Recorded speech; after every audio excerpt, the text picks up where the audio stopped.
예, 안녕하십니까. 자, 오늘부터 이제 우리 그 19회 시험 데뷔를 해서 이제 민법을 이제 새롭게 공부하시게 되셨습니다. 얼마 전에 18회 시험이 이제 발표가 됐었죠. 그래서 이제 18회 시험은 이제 예상보다는 이 합격자분들이 많이 나오셨어요. 그래서 20%를 약간 상회하는 그러한 합격률을 보였습니다. 그래서 주변에 이제 공부를 좀 나름대로 이제 열심히 하신 분들은 대부분 다 합격을 하지 않았나라고 생각이 듭니다. 이제 물론 이제 합격하지 못하신 분들도 있으시겠지만 그래도 이제 예년 과거처럼 이제 공부를 열심히 하고도 이제 합격하지 못하는 비율은 많이 줄지 않았나라고 생각이 듭니다. 그래서 이제 18회 시험 같은 경우에는 일반적인 말씀들이 2차 과목이 좀 쉬웠고 1차 과목이 조금 어려웠다라고 말씀들을 하십니다. 그래서 이제 우리가 이제 19회 시험을 대비해서 이제 공부를 하셔야 되지 않습니까? 그래서 이제 공부를 처음 하시는 분도 계시고 그다음에 이제 한번 하셨던 분도 계실 겁니다. 그래서 강의를 처음 시작을 이제 본격적인 강의는 이제 다음 강부터 할 거고요. 이번 시간에는 어떻게 공인중개사 시험을 준비를 해야 되고 그 중에서 가장 중요하다라고 이제 말씀들을 하시는 민법 과목은 어떻게 해야지 이제 고득점을 얻어서 이제 합격을 하실 수 있지 않나, 합격을 하실 수가 있는지에 대해서 좀 먼저 말씀을 드리고 이제 강의를 진행하도록 하겠습니다. 그래서 아직까지는 이제 민법을 고득점을 해야 되겠다라고 생각들을 하시지 않습니까? 그래서 그게 맞습니다. 그게 맞고 이제 공인중개사 시험 과목은 다들 아시겠습니다만 이제 시험 과목은 1차하고 2차로 나누어집니다. 그래서 아는 걸 또 해 이렇게 생각하지 마시고요. 이제 아시더라도 이제 간략하게 제 설명을 드리겠습니다. 1차 과목은 민법하고 이제 부동산 학계론이죠. 학계론을 시험을 보시고요. 이제 2차 과목은 이제 공인중개사법 우리가 항상 전략 과목으로 삼지만 실제 점수는 별로 잘 나오지 않는 공인중개사법이라는 것 하고요. 그 다음에 항상 시험 보기 직전까지 어려워하시지만 막상 점수는 항상 좀 만족하게 나오는 공법이라는 과목이 있고요. 그 다음에 공시세법이라는 과목, 무난한 과목이 이렇게 있습니다. 그래서 이제 과목으로는 5과목입니다만 실제적으로는 이제 공시법하고 세법을 나누어서 이렇게 이제 공부를 하시고 이제 시험을 보실 때는 이제 50% 출제가 돼서 이제 시험을 보시게 됩니다. 그래서 이제 1차 과목도 그렇고 2차 과목도 그렇고 이제 과락이 없으셔야 되죠. 40점 이상을 획득하셔야 되고요. 그 다음에 평균이 60점이 넘어야지 합격을 하죠. 그래서 2차 과목이야 제가 드릴 말씀이 별로 많지가 않고 단지 말씀을 드린다면 이거는 전략 과목으로 삼으셔야 된다라는 말씀을 보통들 많이 하죠. 그래서 이제 공인중개사법 같은 경우에는 언뜻 보면 쉬워요. 언뜻 보면 쉬운데 실제로 점수는 많이 안 나오는 것 같아요. 그래서 제가 생각을 해보면 이게 쉬운 거는요, 뭐라 그래야 되나, 오히려 더 열심히 공부를 많이 하셔가지고 확실하게 90점 이상 획득하셔야 돼요. 확실하게 90점 이상을 획득하셔야지만 되는데 이 다른 과목에 비해서 나름대로 좀 쉽다라고 말씀들 하시니까 이 공부를 조금 좀 소홀히 하시나 봐요. 소홀히 하시다 보니까 이게 오히려 점수가 좀 실제 시험 보면은 좀 헷갈린다 그래야 되나? 아리까리 하다 그래야 되나? 그렇게 되는 거거든요. 만약에 제가 공인중개사 시험 공부를 한다 그러면 저 같으면 그렇게 하겠어요. 이거는 거의 다 교수님이 중요하다고 말씀하시는 것 뿐만이 아니라 모두 다 암기를 하든지 이해를 하든지 해서 이거는 확실히 해놓을 거다. 라고 이제 제가 한다면 이제 그렇게 생각을 하거든요. 근데 이제 공부를 하실 때는 다들 그렇게 생각을 하실 거예요. 생각을 하시는데 이제 다른 과목들이 워낙 많고 어렵다 보니까 그 공부에 대한 중압감 있지 않습니까? 그런 것 때문에 실제로 실천은 잘 안 되는 것 같아요. 그런데 이제 항상 공부를 이제 시험이 가까워질수록 항상 그 생각을 하세요.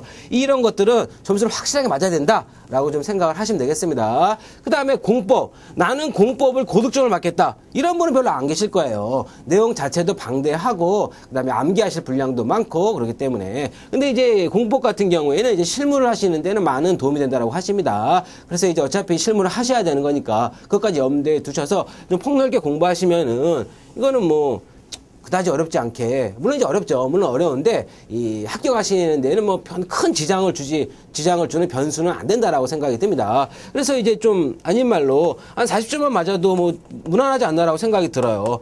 40점만 맞아도 합격하는 지장 없지 않습니까? 그 다음에 공시세법 같은 경우에는 50점에서 60점 정도 맞는다 그러면 이거 합격하시는 거잖아요.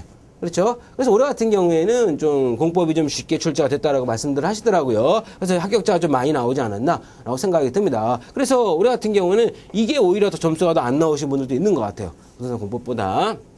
그래서 이걸 나름대로 이제 전략을 세우셔서 공부를 하시면 됩니다. 이 우리가 공인중개사 시험을 갖다가 수석을 해도 물론 좋죠. 가문의 영광이죠. 수석을 해도 가문의 영광이지만 뭐 올해 같은 경우에는 그 이번 18회 시험 같은 경우에는 그 뭡니까 그 고등학생도 합격했다고 하지 않습니까? 그래서 뭐 합격을 하고 그 수석을 합격을 한다든지 뭐 최연소 합격을 한다든지 초연소 합격을 한다든지 이래서 뭐 신문에도 나오고 이러는 것도 물론 좋겠습니다만 기본적으로 이제 그런 자리는 한정이 되어 있지 않습니까? 그래서 우리의 목표는 뭡니까? 60점을 1차도 60점 맞고 2차도 60점을 맞아가지고 합격을 하는 게 우리의 목표 아니겠습니까? 그렇게 된다 그러면은 2차 과목 같은 경우에는 오히려 크게 어려움 없이 접근하실 수 있지 않나라고 생각이 듭니다. 근데 문제는 1차예요, 1차. 2차를요, 아무리 점수를 많이 받는다고 하셔도 1차 점수가 나쁘면은요, 2차 채점 해줍니까? 채점도 안 해주잖아요. 그렇죠? 그래서 1차 과목을 평균 60점을 맞으셔야 돼요. 평균 60점을 맞으셔야 됩니다. 처음 공부를 하시는 분들은요, 내가 60점도 못 맞나? 이렇게 생각하시겠지만, 실제로 60점 이상 획득하시기가 그다지 만만치는 않습니다. 이게 쉬우면은 왜 그렇게 합격률이 저조하겠습니까? 그렇지 않겠습니까? 그래서 민법 같은 경우도 60점을 맞아야 되고 부동산 학교론 같은 경우도 60점을 맞아야 됩니다. 그런데 민법뿐만이 아니라 학교론도 상당히 양이 방대하다면서요. 양이 방대하고 나름대로 상당히 어렵다라고들 말씀을 하십니다. 그렇기 때문에 1차 과목의 중요성은요. 뭐 누구한테 물어보셔도 마찬가지입니다. 1차 과목을 잘해야지만 당연히 2차 과목까지 잘하실 수가 있는 겁니다. 그래서 이제 저는 이제 민법에 대해서 말씀을 드리겠습니다. 그래서 이제 1차 과목 중에서도 뭐 학교는 중요합니다. 중요하지 않다고 말씀드리는 거 아닌데 2차 과목은요. 조금 전에 말씀을 드렸지만 전부 다 뭐죠? 법과목이죠. 법과목이기 때문에 법과목의 기초를 잡는 것이 민법이에요, 민법. 그러니까 민법이 법의 기초를 잡아줍니다. 민법을 잘하면은요, 뒷과목은요, 좀 쉽게 접근하실 수가 있어요. 특히나 공시법 같은 경우에 등기법 부분은요, 이제 민법의 하나다라고 생각하셔도 됩니다. 그래서 공인중개사법도 마찬가지고요. 민법의 기초를 잘 닦게 있으시면은요, 2차는 오히려 쉽게 통과가 되시는 겁니다. 민법이 잘 되어 있으면. 근데 민법이 잘 안 되어 있으시면은요, 2차 과목도 상당히 어려워지시게 돼요. 그래서 민법을 우리가 목표를 세워야 되지 않습니까? 그래서 제 생각에는 그래요. 민법을 80점을 목표로 공부하자라고 말씀을 드리고 싶어요. 그러면 민법이 80점이 나오려면은요, 8개를 틀려야 되거든요, 8개?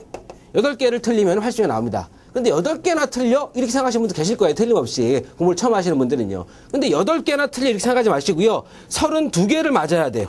32개나 맞아야 돼? 이렇게 생각하시면은 조금 더 이제 좀 이 목표가 좀 와 닿으실 거예요. 그래서 민법을 80점 이상 획득하시면은요. 이거는 아주 잘하시는 거예요. 비율상으로 제가 볼 때도 거의 뭐 드뭅니다. 드물어요. 근데 80점 이상을 목표로 공부를 하셔야지 실제 시험에 한 70점 전후에서 나오시게 돼요. 70점 전후에서 나오시면은 이건 아주 좋은 점수입니다. 좋은 점수로 합격을 하시는 거거든요. 그래서 민법은 좀 뭐라 해야 되나? 우리 기초를 우리 그 중고등학교 다닐 때 우리 그 학교 다니면서 이제 공부를 하잖아요. 공부를 하는데 매일 집에 가서 하는 공부가 있죠. 그게 뭐죠? 뭐 국사 이런 건 안 하죠. 국사 같은 거는 뭐 사극 보면서 하잖아요. 그런 건 별도로 안 하고 매일 집에 가서 뭐 합니까? 영어하고 수학 하죠. 영어하고 수학. 그렇지 않습니까? 그럴 거예요. 그래서 영어 수학 하는데 이 민법은요. 이제 수학 과목하고 좀 비슷해요. 많은 이해를 요구하거든요. 그래서 하루라도 공부를 안 하시면은요. 좀 감이 떨어지십니다. 또 어느 정도 원리를 이해하면은요. 응용 문제를 풀 수 있죠. 그것과 마찬가지다라고 생각이 듭니다. 그래서 민법 공부는요, 이제 공인중개사 합격하시는 그날까지 매일 하셔야 된다라고 일단은 생각을 하십시오. 매일 하루에 10분도 좋고요, 5분도 좋습니다. 매일 공부를 하셔야지만